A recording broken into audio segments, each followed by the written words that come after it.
제헌절은 1948년도 7월 12일에 대한민국의 헌법이 제정이 되었고, 그리고 제정된 헌법이 17일에 공포가 되면서 그때로부터 우리의 법이 만들어진 것을 기념하면서 제헌절을 지키고 있습니다. 법이라고 하면 당장에는 딱딱하고 또 하지 말아야 할 것 같고 뭔가 제한하는 것처럼 그렇게 여겨지지만, 사실은 법이 있기 때문에 그 외의 모든 것들이 가하여서 우리는 오히려 자유함을 누리게 되지요. 여러분들께서 이 예배당에 오실 때 아마 대부분이 운전을 하고 오셨을 겁니다. 교통법규가 있기 때문에, 초록불과 빨간불이 있기 때문에 우리는 오히려 마음껏 운전하면서 올 수 있었지, 아무런 법이 없었다면 도대체 언제 어디서 어떻게 출발하며 누가 어디로 가야 되는지 그런 혼란스러운 상황 속에서 우리는 아마 제대로 운전을 하여서 이곳에 도착하지 못했을 수도 있을 겁니다. 법이라는 것이 바로 그런 것입니다. 무언가 제한하는 것 같지만 사실은 그 울타리 안에서 우리는 누릴 수 있는 자유함이 주어지게 되는 것이죠. 하나님의 법도 마찬가지입니다. 하나님의 뜻과 하나님의 계획 속에서 우리가 있을 때 그 안에서 우리는 참된 자유함을 누릴 수 있는 존재가 되는 것이에요. 하나님의 뜻과 상관없이 내가 원하는 대로, 내가 보기에 좋은 대로 행하는 것은 결국 나를 망치고 모든 공동체를 해하게 되는 결과로 이어질 수 있다는 것을 우리는 잘 알고 있습니다. 오늘은 고린도 교회의 두 번째 문제를 살펴보려고 합니다. 그것은 무엇이냐면, 첫 번째 문제는 분쟁이었죠. 분열과 분쟁. 두 번째는 성에 대한 것입니다. 성. 그런데 이 문제가 단순히 성적인 부도덕함을 말하는 것이 아니라 오히려 더 깊이 들어가서 하나님 안에서 나는 어떤 존재냐라고 하는 정체성의 문제를 말하고 있다는 것을 우리는 살펴볼 것입니다. 그리스도인으로서 여러분들은 변화되고 계십니까? 우리의 바른 정체성 안에 있으면 우리는 그 정체성다운 모습으로 살아갈 터인데, 우리는 하나님의 성도다운 모습으로 살고 있습니까? 고린도 교회의 이야기를 보도록 하겠습니다.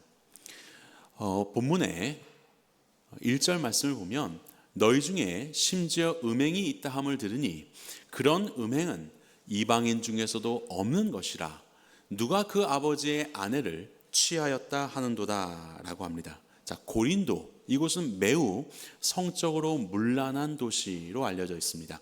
고린도스럽다, 고린도스럽다, 이 말은 음란하다 라는 뜻으로 사용되는 말이라고 하지요. 교회 안에 음행하는 자들이 있었다. 그런데 여기 보니까 그 음행하는 자가 자기 아버지의 아내를 취하였다, 이 말은 이제 계모입니다. 계모와 동침하고 계모와 동거하며 살아가고 있는 사람이 성도로 있었다는 이야기입니다. 여기 보면 심지어라고 되어 있죠. 심지어, 이 말은 교회 밖에서조차 이거는 쉽게 납득할 수 없는 죄악인데, 그런 음행을 심지어 교회 안에 어떻게 이런 음행하는 사람이 그냥 버젓이 이렇게 함께 할 수 있느냐, 어떻게 이런 범죄를 저지를 수 있느냐라고 말하는 것이에요. 아마도 자신의 딴에는 사랑이라고 했겠지요.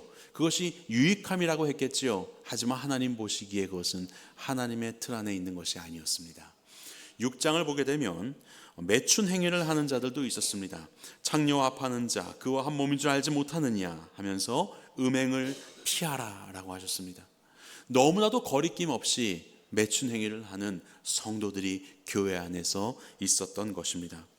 사랑이라는 이름으로, 혹은 나의 기호라는 이름으로, 내가 좋은 것이라는 이름으로 마음껏 자행되고 있었던 이 범죄의 모습이요, 하나님의 틀과 상관없는 그런 혼란스러운 죄악된 모습이요, 오늘날에도 이와 같은 범죄들, 혹은 요즘에 사회의 여러 문화 속에 뿌리 내려 있는 혼전 관계라든지 혼외 관계라든지 정서적인 외도라고 하든지, 아니면 하나님이 정해놓으신 성 안에서의 아름다운 결합이 아니라 동성애의 요소라든지, 많은 것들이 하나님의 틀을 벗어나서 내가 보기에 옳고 좋고 사랑이라는 이름으로 오늘날도 많은 세상의 모습 속에서 자행되고 있고, 때로는 그것이 교회 안에도 들어와서 그것이 묵인되어지고 또 그 죄로 물들어 있는 모습으로 살아가는 이런 모습들이 혹 우리 안에 있지는 않습니까? 이것은 뭐 누가 보더라도 야, 이건 좀 도덕적으로 문제가 있구나. 그럼 뭐예요? 아, 이제 이런 일을 하지 말아야지.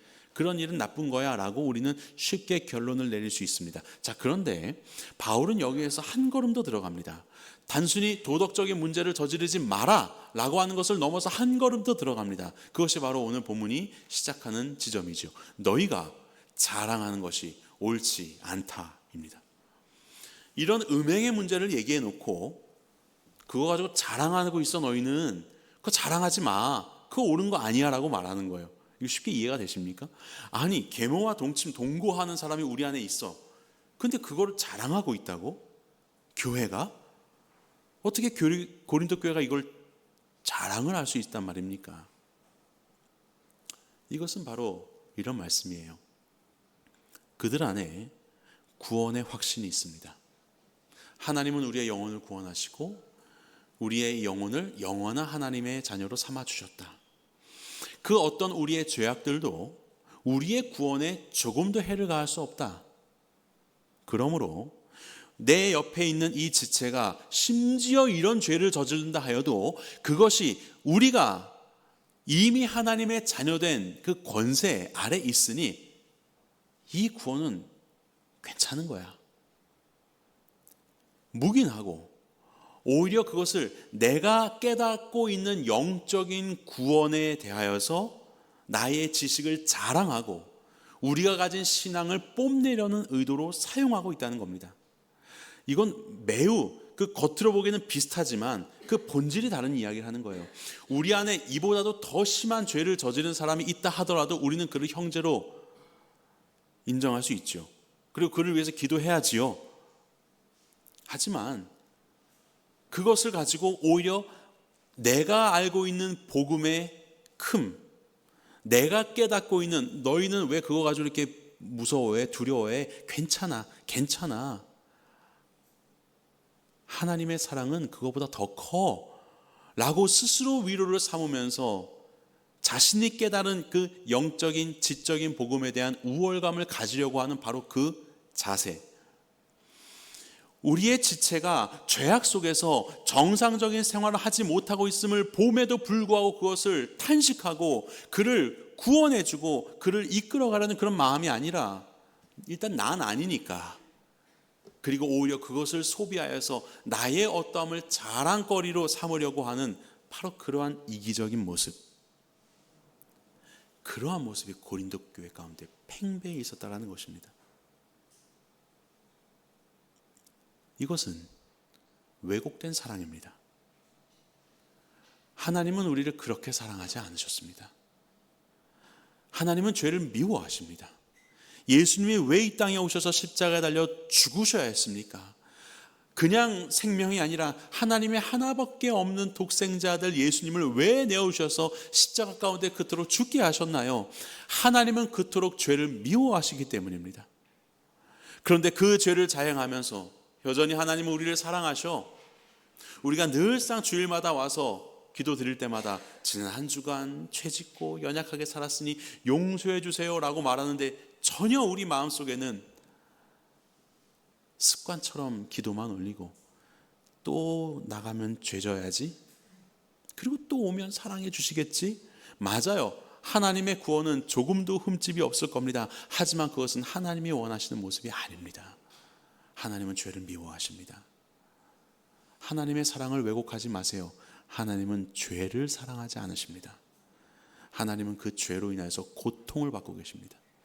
그 고통을 받고 계시는 거예요. 이들은요, 왜 이렇게 지체의 죄악마저도 자기를 높이는 데에 사용하고 있는 형편으로 전락해버렸는가? 첫 번째로 그는 죄의 불감증을 가졌기 때문입니다. 죄의 불감증. 괜찮아. 복음은 그런 거야. 다 해결됐어. 깨달았으면 된 거야. 자유해라. 복음을 인해서 자유해라 라고 하면서 계속해서 음행을 아무 거리낌 없이 자행하고, 그러한 자들로 자기의 영적 깨달음을 더 높이려고 뽐내는 그런 죄악을 범하고 있었던 것입니다. 죄에 대해 무서운 것은 죄 자체도 있지만요, 무감각함입니다. 무감각함. 죄에 무감각해지면요, 그 죄는요 삽시간에 우리의 존재를 망가뜨립니다. 자, 6절 같이 읽어볼까요? 시작. 너희가 자랑하는 것이 옳지 아니하도다. 적은 누룩이 온 덩어리에 퍼지는 것을 알지 못하느냐. 요즘 아주 복숭아가 맛있는 계절입니다. 야, 어떻게 뭐 사람이 만든 뭐 과자, 아이스크림, 뭐 어떤 것으로도 뭐 시원한 음료수보다도 잘 익은 복숭아 하나 먹는 게 아주 더위도 물러가게 하고 마음도 새롭게 하고 새 힘도 주는 것 같아요. 그런데 그 말랑말랑한 복숭아에 곰팡이가 폈습니다. 어떻게 하시겠습니까? 아까워서 도려내서 나머지 드시겠습니까? 물론 그렇게 할 수 있지만 원칙적으로는 다 버려야 되는 거예요. 왜 그렇습니까? 눈에 보이는 곰팡이만 곰팡이가 아니기 때문에, 그 안으로 그 연한 재질이기 때문에 균사들이 다 부어져가지고 보이지 않지만 시간만 지나면 완전히 그것이 곰팡이 덩어리라는 것이 입증이 될 겁니다. 그래서 그것을 다 버리는 게 원칙이지요. 누룩이라고 이야기합니다. 누룩은 발효제죠. 막 이렇게 곰팡이, 발효 곰팡이입니다. 그래서 이렇게 이렇게 뭐 불어나게 하고 하는 발효시키는 바로 그것을 누룩이라고 하지요. 그 자리에 가만히 있는 것이 아니라 삽시간에 퍼져나가는 겁니다. 죄라는 것은 우리 안에서 그냥 거기 있는 것, 작은 죄니까 괜찮아가 아니라 바로 거기에서부터 시작되는 겁니다. 거짓이 거짓을 낳는 겁니다. 분노함이 상처로 이어지게 되는 겁니다. 시기하는 마음이 폭력으로 이어지게 되는 것이고, 의심하는 마음이 깨어짐으로 이어지는 것이고, 게으른 마음이 무책임한 삶으로 이어지는 것이고, 작은 시작이 더 커지게 되는 것, 이것이 바로 누룩, 마치 죄가 누룩과도 같다라고 말씀하고 있는 거예요. 그러니까 작은 것도 그냥 방치해서는 안 된다. 그런데 이 죄의 불감증에 빠져서 괜찮아, 복음이면 괜찮아, 복음 안에 우리는 자유해 라고 하며 아랑곳 없이 그런 일을 자행하고 있으면 결국 그 인생이 망가지고, 그 개인뿐만 아니라 그로 인해서 공동체 전체가 병들게 되는 거예요. 그럼에도 불구하고 그것으로 자기 자랑으로 삼고 있으니 모두가 다 썩어 있는 것입니다. 두 번째로 그들은 사랑을 오해했습니다. 하나님의 사랑은 그런 사랑이 아니었는데, 죄를 품는 것은 사랑이 아닙니다. 가늠하다 붙잡힌 여인을 예수님께서 정죄하지 않으셨죠. 나도 너를 정죄하지 않는다. 그러면서 어떻게 하셨어요? 가서 다시는 죄를 범하지 말라. 예수님은 죄를 미워하십니다. 하나님의 사랑, 그럼에도 불구하고 나를 사랑하실 거야? 아멘. 하지만 하나님은 죄를 사랑하지 않으신다. 하나님은 여러분들의 그 죄로 인하여서 지금도 고통스러워 하신다. 눈물을 흘리고 계신다. 이웃사랑도 마찬가지입니다. 그렇게 죄를 짓고 있는 지체가 옆에 있어요. 뻔해요. 하지만 뭐 은밀한 일이잖아요.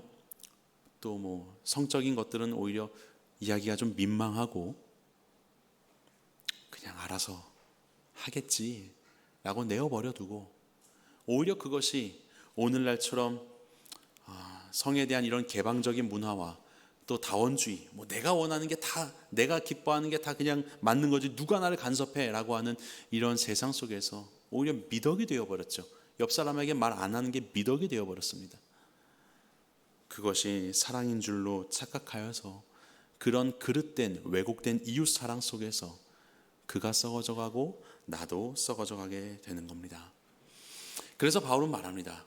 너희 안에 묵은 누룩을 내버려라. 여기서 묵은 누룩이라는 것은 옛 습성이고 습관이며 죄악을 말하는 거예요. 너희 안에 하나님이 기뻐하지 않는 바로 그 죄를 쓸어서 내버리라고 이야기하는 겁니다. 너희는 누룩 없는 자인데 새 덩어리가 되기 위하여 묵은 누룩을 내버리라. 이거 좀 이상한 표현이죠. 너희는 누룩이 없는데, 그럼 새 거잖아요. 근데 새 것이 되기 위하여 누룩을 없애라. 뭐 앞뒤가 안 맞는 그런 구절이죠. 이것이 바로 이미와 아직의 긴장입니다. 하나님의 은혜로 우리는 새로운 떡이 되었습니다. 새로운 반죽이 되었습니다. 우리 안에 있는 모든 죄는 예수님의 십자가의 공로로 깨끗이 씻어졌습니다. 완전히 도말되었습니다. 그런데 그렇게 된 우리, 의인이 된 우리의 모습답게 너희 안에 여전히 남아있는 예습성들을 제하면서 살라.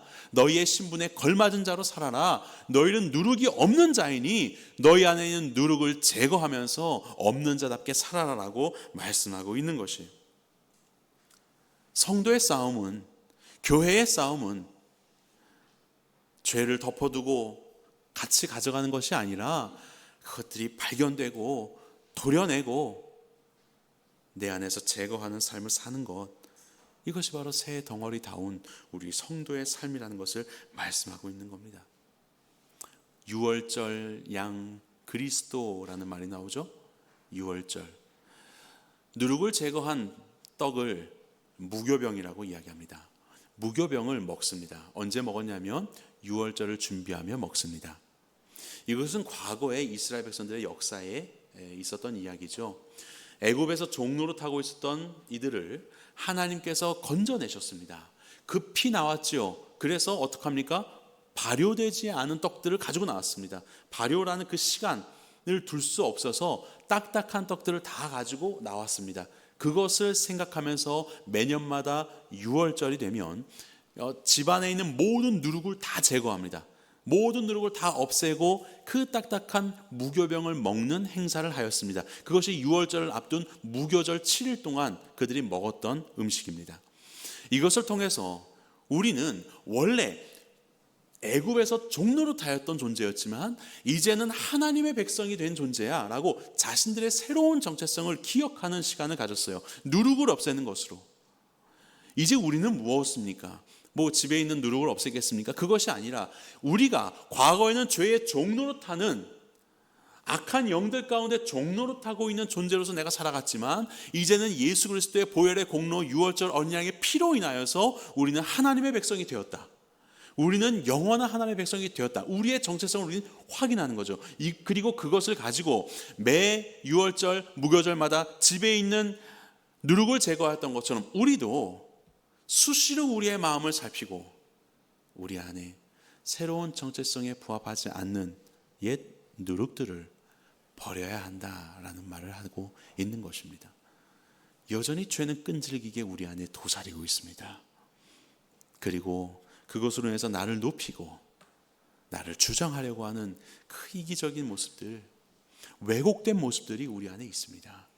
그것들을 하나님 안에서 돌아보고 하나씩 하나씩 제거하는 것, 이것이 바로 우리의 신앙생활 속에서 우리가 날마다 가져야 할 우리 신앙의 점검과 행동이라는 것을 기억하시기 바랍니다. 여러분 안에 여전히 품고 있는 누룩은 무엇입니까?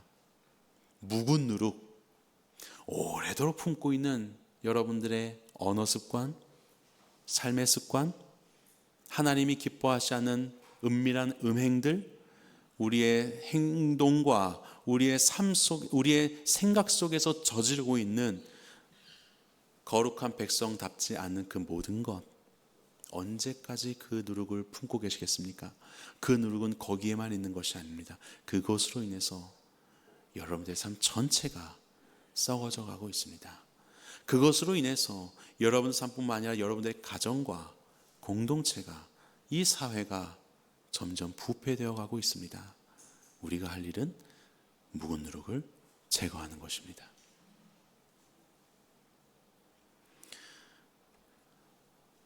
바울은 누룩 제거하라고 하다가 6월절 어린 양 되신 예수 그리스도께로 우리의 초점을 옮기고 있습니다. 그분이 우리의 모든 죄를 담당하여서 그의 피로 인하여 우리를 살려주셨다. 너희가 살아가고 있는 이 삶은 왜곡된 사랑 속에서 나를 높이고 자기중심적인 사랑 속에서 타인을 소비하고 그렇게 나를 증명하려고 살아가는 너희의 삶 속에 예수님은 십자가를 통하여 어린 양의 피로써 우리의 죄값을 치러주셨고 참된 사랑이 무엇인지를 먼저 우리에게 베풀어 주셨다. 바로 이것으로 우리의 시선을 돌리고 있습니다. 예수님의 사랑은 어떤 사랑인가요? 그야말로 희생의 사랑이죠. 희생의 사랑. 그리고 그 사랑을 통해서 이제 우리가 마치 유월절 언약의 피로 인하여서 이스라엘 백성이 살고 애굽의 종이 아니라 이제는 하나님의 백성, 하나님의 종이 된 것처럼 예수 그리스도 피로 인해서 이제는 우리가 더 이상 세상의 종로로 타는 것이 아니라 하나님의 자녀가 되었다는 것을 주목하게 하는 거죠. 여기에 어떤 공로가 있습니까? 이스라엘 백성들의 어떤 열심이 있었습니까? 아닙니다. 오직 그 피를 보고 살게 된 것이에요. 오직 예수 그리스도의 은혜로 인하여서 우리가 영원한 하나님 나라의 백성이 된 것입니다. 다른 어떤 공로가 여기에 더해지는 것이 없습니다. 그것을 바라보라는 거예요. 우리는 이것을 은혜라고 말합니다. 거저받은 이 놀라우신 은혜 속에서 너희 이제 어떻게 살 거야? 그 은혜 속에서 너희 어떻게 살 거야? 너희 안에 있는 그 더러운 것들을 제하여 버려라. 왜냐하면 이제 너희를 핏값으로 사신 하나님께서 그 죄를 미워하시기 때문에. 그래서 6장은 이렇게 선언합니다. 우리 같이 읽어볼까요? 시작. 너희 몸은 너희가 하나님께로부터 받은 바 너희 가운데 계신 성령의 전인 줄 알지 못하느냐? 너희는 너희 자신의 것이 아니라 값으로 산 것이 되었으니 그런즉 너희 몸으로 하나님께 영광을 돌. 우리는 성령의 전이래요. 우리는 예수 그리스도의 핏값으로 사신 하나님의 것이라고 합니다. 왜 우리를 사셔가지고 이렇게 귀찮게 하십니까? 라고 생각합니까? 왜 우리를 사가지고 당신 뜻대로 살라고 강요하십니까? 라고 생각됩니까? 바로 그 삶이 우리가 사는 삶이에요. 우리의 생명이 거기에 있기 때문입니다. 하나님의 뜻과 그 울타리가 진정으로 우리를 자유하게 합니다. 그러지 않았으면 우리는 큰일 날 뻔했어요. 우리는 영원토록 고통받을 뻔했습니다. 그것에서 마음껏 자유를 누리며 산다고 스스로 착각했지만 아니요. 하나님 떠난 곳에는 자유가 없습니다. 그 어떤 것도 우리를 보호해 주지 않습니다. 하지만 하나님이 예수 그리스도의 보혈 피로 우리를 깨끗이 씻어 보호하셨으니 우리는 그 안에서 영원한 자유를 누릴 수 있게 되는 것이에요. 이제 우리는 하나님의 것이 되었습니다. 그러면 이제 우리는 변화된 신분에 맞게 우리의 삶도 변화되어야죠. 하나님은 바로 그 길로 우리를 부르시고 계시는 거예요. 그 희생의 사랑을 닮아가 그 희생의 사랑을 누리라고요. 자, 요한일서 말씀을 같이 보겠습니다. 시작. 그가 우리를 위하여 목숨을 버리셨으니 우리가 이로써 사랑을 알고 우리도 형제들을 위하여 목숨을 버리는 것이 마땅하니라. 사랑을 알았는가? 몰랐다라고 말하는 겁니다. 우리가 언제 사랑을 알았는가? 예수님께서 우리를 위해서 목숨을 다해서 십자가 달려 죽으신 것을 보니 우리가 비로소 사랑을 알았다. 이로써 사랑을 알았다. 사랑은 단순히 감정이고 그냥 설렘이고 이건 줄 알았는데 사랑은 행동이었구나. 사랑은 받는 것이고 내가 누리는 것이고 내가 소비하는 것이고 더 많이 내가 원하는 것을 취하는 것이라고 생각했는데 사랑은 내어주는 것이었구나. 이것을 깨달은 거예요. 십자가는 하나님의 사랑의 정의입니다. 사랑은 바로 이것이다라고 우리에게 말씀하고 있는 거예요. 그리고 그 사랑으로 인해서요 어떻게 됐습니까? 우리가 살게 됐습니다. 희생이요? 희생은 이건 죽는 길 아닌가요? 어리석은 길 아닌가요? 어려운 일 아닌가요? 아니요. 하나님의 씨앗이 땅에 떨어져 썩지 않으면 그대로 있지만 썩어지면 열매를 맺게 되고 숲을 이루게 되는 것입니다. 그것이 바로 희생의 놀라운 생명력인 것이죠. 희생이 생명력을 가지고 있는 것입니다. 십자가가 부활로 이루어지게 되는 것입니다. 바로 그렇게 하나님은, 예수님은 우리를 위해서 희생하셨습니다. 그리고 그 희생 속에서 우리는 구원을 얻게 되었습니다. 이제 우리에게 말씀하는 겁니다. 우리도 형제들을 위하여 목숨 버리는 것이 마땅하다. 우리도 더 이상 서로를 소비하는 사랑으로 살지 말고 고린도 교회가 수많은 은사와 수많은 화려함 속에서 형제들의 죄악조차도 나를 높이는 도구로 소모해버리는 가짜 사랑으로 살아갔었던 썩어져 있는 교회였는데 아니야. 사랑은 희생이야. 내어줘야 해. 너의 시간을, 너의 마음을, 너의 물질을, 너의 삶을 너의 지체를 위해서 내어주어야 해라고 말씀하고 있는 것입니다. 희생은 손해가 아닙니다. 희생은 하나님의 나라를 살아가는 새로운 방법입니다. 예수님이 그렇게 사셨고 이제 우리에게 그 길을 따라라고 말씀하시는 겁니다. 그리고 그 길 속에서 생명이 주어집니다. 사람이 살아납니다. 우리의 지체를 돌아보십시오. 얻으려고 하지 마시고 어떻게 하면 나눌 수 있을까? 어떻게 하면 내가 가진 시간과 내 마음과 내 물질과 내가 가진 힘을 우리 지체를 위해서 섬길 수 있을까? 그 섬김과 희생 속에서 지체가 살아납니다. 하나님의 나라의 공동체가 이루어져 갑니다. 바로 그것이 하나님의 원리인 것이에요. 본문은 8절에 우리에게 이와 같이 말합니다. 같이 보겠습니다. 시작. 이러므로 우리가 명절을 지키되 묵은 누룩으로도 말고 악하고 악의에 찬 누룩으로도 말고 누룩이 없이 오직 순전함과 진실함의 떡으로 하자.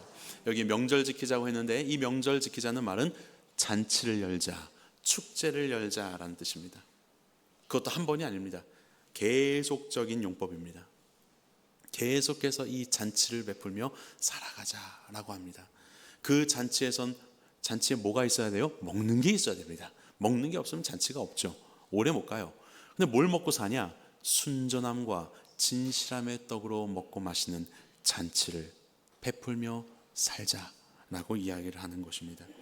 이 희생이요, 우리의 희생의 사랑이 바로 이러한 잔치로 이어진다고 하는 것이에요. 어떻게 우리가 축제와 잔치를 말할 수 있는가? 당연하지요. 유월절 어린 양의 피로 인해서 우리의 죽음이 끝났기 때문에 우리는 기뻐할 수 있는 겁니다. 잔치를 베풀 수 있는 겁니다. 그리고 그 마음 가지고 우리도 기꺼이 그런 희생적인 사랑으로 하나님 나라에 살아가는 원리로 우리는 서로를 세워갈 수 있는 것이지요. 자, 여기 보니까 떡이 나오는데 순전함의 떡이 있습니다. 그리고 진실함의 떡이 있습니다. 우리 안에 이 떡이 있는지를 좀 점검해 보셔야 됩니다. 그리고 우리 안에 이 떡을 가지고 우리의 모임 가운데서 살아가야 그것이 순전함과 진실함의 떡으로 여는 날마다의 잔치가 될 겁니다. 자, 순전함이라는 건 뭐냐? 겉과 속이 같은 겁니다. 겉과 속이 같은 거. 햇볕에 비추어 봤을 때 이렇게 밝은 빛에 비추어 봤을 때도 속이 같은 거. 이것을 바로 순전함이라고 말하는 겁니다. 우리는 이러지 않을 때가 때로 있지 않습니까? 겉으로는 웃고 있지만 속으로는 칼을 갈고 있고, 겉으로는 위하는 것 같지만 사실은 이용하려고 하는 마음들. 그런데 겉과 속이 같은 모습으로 숨김없이 살라는 거죠. 야, 어떻게 사람이 겉과 속이 똑같나? 되도록이면 감추고 사는 게 우리의 일상인데 하도 가면을 많이 써가지고 뭐가 내 모습인지도 모르고 벗어도 양파 껍질 같은 가면이 우리 안에 발견되는데, 물론 우리가 정말 이 순전함, 완전한 그 순전한 모습으로 살아가는 예수님과 같은 모습을 우리는 꿈꾸지만 참 부족합니다. 그래서 우리가 할 일은 무엇인가요? 고백하는 겁니다. 우리의 연약함을 고백하는 거.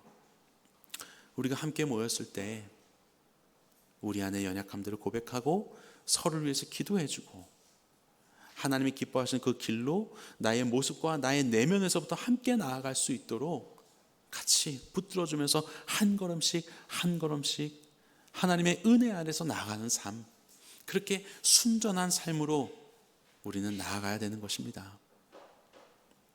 두 번째는 진실함의 떡이라고 하죠. 진실함의 떡. 진실함, 이것은 진리에 부합하다 이런 말인데요, 순전함이라는 것이 저 내면에 있는 것들에 좀 중심을 둔 말이라면 이 진실함은 외형을 말하는 거예요. 외형. 그래서 이렇게 나는 겁니다. 너 그렇게 하는 것이 진짜 네 마음속에 있는 거 맞아? 네 마음속에 그런 마음이 있는 거 맞아? 그래서 정말로 그렇게 똑같이 하고 있어? 이걸 순전함이죠. 순전함. 진실함은 너 그렇게 하는 게, 너 그렇게 하고 있는 게 하나님의 뜻에 맞아? 하나님의 진리에 맞아? 라고 말하는, 우리의 행하는 것들이 진리에 맞는지, 너 그렇게 이런 음행을 저지르고 있는 지체들을 그냥 내버려둬? 그냥 그게 사랑이야? 그리고 우리의 복음이 얼마나 놀라운가 하면서 스스로를 높이면서 그거에 두려워 떨고 있는 사람이 있으면 오히려 믿음 없다고 이야기하는, 구원의 확신이 없다고 이야기하는 그런 너의 자행되고 거리낌 없이 음행이 저질러지는 너의 지체들을 내버려 두는 것이 하나님의 뜻에 맞아? 하나님의 진리에 부합한 거야? 라고 말하는 거, 이게 바로 진실함입니다. 우리의 행함이 진실할 수 있도록 과연 하나님이 이것을 기뻐하실까? 과연 이것이 십자가 가운데 드러나신 하나님의 뜻에 부합하는가? 이것이 바로 우리가 따라가야 할 그 희생적 사랑의 모습인가? 우리는 그것을 닮아가고 있는 선택을 하고 있는 것인가? 바로 이러한 순전함과 진실함이 떡이 되어서 우리의 축제를 즐겁고 기쁨의 누림 있는 떡으로 축제로 만든다라고 하는 거예요. 교회 안에 아무리 화려한 행사들이 있어도요, 그 안에서 우리 안의 마음속에 서로를 향한 속임과 위선이 가득하다면 그것은 진정한 잔치라고 할 수 없지요. 우리의 나누는 식탁들이 아무리 풍성해도 우리 안에서 서로를 의심하고 있다면 그 식탁에 무슨 참된 기쁨이 있겠습니까? 조금은 소박하고 부족해 보여도 서로 이러한 진실된 마음을 가지고 함께 나누며 의지하며 주님이 보여주신 그 길로 나아갈 때 바로 그 공동체가, 그리고 바로 그 자리가 축제의 자리요, 잔치의 자리가 되는 것입니다. 우리 안에 있는 자존심들, 그리고 자기중심적인 우리의 생각들을 내려놓고 내 시간을 기꺼이 우리 지체에게 내어준다면, 내 마음을 슬퍼하고 있는 지체들 가운데 나아가 그들을 일으켜주기 위해서 함께 해준다면 바로 그 시간이 위로의 잔치가 되는 것이죠. 우리의 식탁을 열어 사랑하는 지체를 초대한다면 바로 그 희생 속에서 환대의 잔치가 시작되는 것입니다. 죄에 빠진 우리 지체를 온유한 마음으로 권면해주고 그를 바른 길로 인도해 줄 수 있다면 바로 그 자리가 회복의 잔치가 이루어지는 것이죠. 이 모든 것들은 우리가 하나님의 것이라는 인식에서부터 시작되는 신앙의 실천입니다. 나는 하나님의 것, 하나님이 기뻐하시는 바로 그 길, 주님을 닮아 이러한 삶을 살아가는 우리가 되어야 합니다. 이 시간에 우리 강현종 형제님의 특성으로 함께 하나님께 영광 올려드리기를 원합니다. 우리는 누구의 것인가? 우리는 하나님의 것이다. 나를 하나님의 것이라고 말씀하신 하나님의 선언 앞에서 우리의 삶에 일어난 수많은 세상에서 원하지 않는 그런 삶의 모습이라 할지라도, 그 희생과 때로는 포기와 연약해지는 모습이라 할지라도 두려움 없이 나의 주인 되신 하나님을 붙잡고 나아간다면 우리의 삶을 통하여 하나님은 당신의 귀한 하나님 나라의 역사를 이루어 가실 것입니다. 우리 이 마음으로 우리 형제님을 통하여서 함께 하나님께 영광의 찬양 올려드리겠습니다.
우리는 더 이상 나의 것이 아닙니다.